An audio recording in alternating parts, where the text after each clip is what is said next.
जय श्री राम दोस्तों, वॉक पे चर्चा में आपका स्वागत। इंडिगो के फियास्को पे आज की चर्चा। इंडिगो का फियास्को एक कंपनी की प्रॉब्लम नहीं है, ये एक मानसिकता का द्योतक है कि चलता है, चल जाएगा, निकल जाएगा। शायद इंडिगो की मैनेजमेंट ने ये सोचा कि कौन देखेगा, कौन पूछेगा, तो कुछ मैनेज कर लेंगे, कुछ जुगाड़ कर लेंगे। लेकिन शायद वो भूल गए कि ऑन टाइम एवरी टाइम का जो प्रॉमिस इंडिगो ने इतने साल में अपनी ब्रांड वैल्यू बिल्ड करी, उसका सबसे बड़ा डिलीवरी का टाइम ये था। आपने कॉर्नर्स काटे, आपने जो भी किया, रोस्टर नहीं बनाए, लोग नहीं हायर किए, but as a brand, as an Indian airline brand, आपने एक बहुत मेजर रिस्क लिया और उसका खामियाजा आपको भुगतना पड़ेगा। और ये ट्रू है हर एक बिजनेस के लिए जो भारत के करोड़ों लोगों को अपनी सेवाएं दे रहे हैं। हो सकता है मजबूरी में भारत को अभी भी इंडिगो काफ़ी साल तक फ्लाई करना पड़े, बट एक बार जो आपकी इमेज में बट्टा लग गया है वो आप ज़िंदगी भर मिटा नहीं सकते। यही आपका सबसे बड़ा प्रॉमिस था कि इंडिगो हर हाल में फ़्लाई करती है और ऑन टाइम फ्लाई करती है। ऑन टाइम तो छोड़ दीजिए, आपने लोगों को बताना तक का जहमत नहीं उठाई कि फ़्लाइट कैंसिल हो गई है। आपको पता था कि पायलट्स नहीं हैं, आपको पता था शेड्यूल चेंज हो गया है, आपको पता था नए रोस्टर बनने हैं। एक जो फ़्लाइट बुक कर रहा है उसको ऐसी चीज़ें नहीं पता है। और एक दो जगह नहीं हुआ, 1500 फ्लाइट्स, 2000 फ्लाइट्स, 2.5-3 लाख लोग, आपने उनकी लाइफ प्लान सबके साथ खेला है। डीजीसीए ने खेला है, पूरे इकोसिस्टम ने मिलके भारत के इतने साथे उड़ने वाले लोगों को, उनके सेलिब्रेशंस को, उनकी नौकरियों को, उनके बिजनेस प्लान्स को हार्म पहुंचाई है। और ये किसी क्रैश से कम त्रासदी नहीं है। और सबसे बड़ी बात, ये भारत की इमेज में बहुत बड़ा बट्टा है। वर्ल्ड वाइड ये चीज़ें होती रहती हैं। यूरोप में एयरपोर्ट्स ट्रक हो जाते हैं, कई कई दिन लोग एयरपोर्ट्स पे पड़े रहते हैं, ये नॉर्मल है। लेकिन भारत नए डिज़ाइन, नई टेक्नोलॉजी, नई स्पिरिट के साथ जब काम कर रहा है और ऐसे फियास्को होते हैं, तो उस ट्रेजेडी को बहुत देर तक गाया जाएगा और सुनाया जाएगा। तो इंडिगो की इस दुर्घटना से सबक लेते हुए एयर इंडिया, इंडियन एयरलाइंस और जितनी भी नई कंपनीज फ्लाई कर रही हैं, स्पाइस जेट तो चलो गॉन स्टोरी है, बट जो भी एयरलाइंस इंडिया में हैं, उनको ये समझना पड़ेगा कि इस तरह की सर्विस स्टैंडर्ड्स, और ये किसी भी इंडस्ट्री में, टेलीकॉम है तो आप कस्टमर्स को टेकन फॉर ग्रांटेड नहीं लेते। अंततः क्या हुआ, रेलवे को ट्रेन चलानी पड़ रही है। भारत का कस्टमर, कंज्यूमर ग्लोबल लेवल पे बहुत ज़्यादा एस्पायरिंग है। अब वो बेस्ट स्टैंडर्ड्स एक्सपेक्ट कर रहा है, best standard of services expect कर रहा है।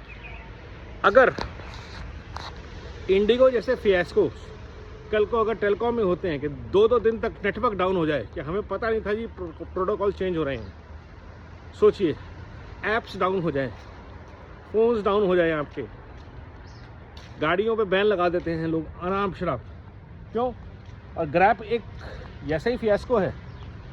आप 12 महीने में से 9 महीने में पोल्यूशन कंट्रोल नहीं कर पाते हैं, प्रोसेस नहीं बना पाते हैं, और भुगतना पड़ता है दिल्ली एनसीआर और बाकी शहरों में जनताओं को, क्योंकि पोल्यूशन कंट्रोल में नहीं है। सरकार सही डिसीजन नहीं ले पा रही, इम्प्लीमेंट नहीं कर पा रही।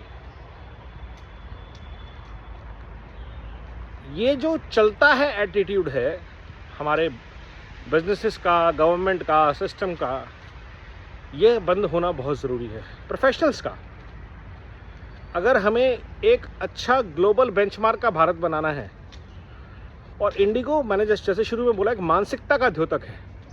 कूड़ा पड़ा है तो चलता रहे। इंडिगो ने ज़रूर फ्लाइटों में टर्न ऑन कर लिया, सफाई करवा ली, बट मानसिकता क्या रही वो दिखती है हमें। एक घटना हुई और पूरा का पूरा सिस्टम क्रम्बल हो गया। क्राइसिस मैनेजमेंट के लिए हमारी रेडीनेस क्या है, इससे पता चलता है। प्लानिंग क्या थी, प्लान बी क्या था, पता चलता है। और यही मानसिकता जब नीचे लेवल पे आती है तो भारत के हर गली मोहल्ले में हमें दिखती है कि होना चाहिए लेकिन होता नहीं है। सफाई होनी चाहिए, सड़कें साफ़ होनी चाहिए, लोग हैं, मशीन है, इक्विपमेंट है, सबको पता है क्या होना है, लेकिन होता नहीं है। कूड़ेदान नहीं है, कूड़ा है तो उठाने वाले नहीं हैं, और ये दो डायरेक्टली लिंक नहीं लगता।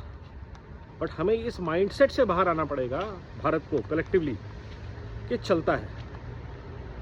We have to stand for every small thing that is not acceptable and desirable, which means if Indigo has to be made a lesson, it has to be made a lesson. Indigo का अगर एक example बनाना पड़े सरकार को, तो बहुत सारे लोगों को जेल होनी चाहिए। 3 लाख से ज़्यादा लोगों की लाइफ और प्लान के साथ खेलने के लिए बहुत सारे लोगों की नौकरी जानी चाहिए, और अगर ज़रूरत पड़े तो बहुत हैवी फाइन भी होना चाहिए। लेट्स से ना करते हुए भी कम से कम 20 से 30 लाख रुपए पर पैसेंजर देना पड़े इनको। इतना हैवी कॉम्पनसेशन होना चाहिए। कोई भी एयरलाइन, कोई भी बिजनेस किसी की जान से खेलने से पहले, ज़िंदगी से खेलने से पहले 20 बार सोचे। There have to be heavy penalties, there have to be strong legal repercussions, so that example can be set for anybody who is kind of public delivery or services. और इंडिगो सिर्फ एक है, ऐसी हज़ारों सर्विसेज हैं जिनको अपनी accountability, अपने सिस्टम्स को इतना स्ट्रॉन्ग करना है कि ना सिर्फ यूज़र, डिलीवरी भी जो करने वाले लोग हैं, पायलट्स हैं, अर्बन क्लैक के ड्राइवर्स हैं, अर्बन क्लैक के सर्विस प्रोवाइडर्स हैं, ऊबर के ड्राइवर्स हैं, everything has to work like clockwork. Policy clear होनी चाहिए। Profitability can not and should not be the only goal. Shareholder wealth is not the only goal. On promised delivery of service is the key. Namo Bharat, Vande Mataram, जय हिंद।